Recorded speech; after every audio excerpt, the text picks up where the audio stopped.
How to clear watchlist. Are you guys techniques to clear watchlist on Binance app?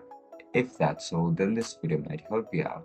Without further ado, let's dive into the video. To clear up your watchlist on Binance, first of all, open Binance application on your mobile device. Once you open the app, log in into your account with your registered email and password. As soon as you get logged in, you'll be able to see this option called watchlist over here. Just simply tap on watchlist. To clear up all these peers or these assets, just simply tap on these boxes. After you tap on it, all these watchlists will be removed from your Binance app. So as you guys can see, the watchlist will be removed within a minute. You just need to reopen the app, remove it from your device. Now click again open the application.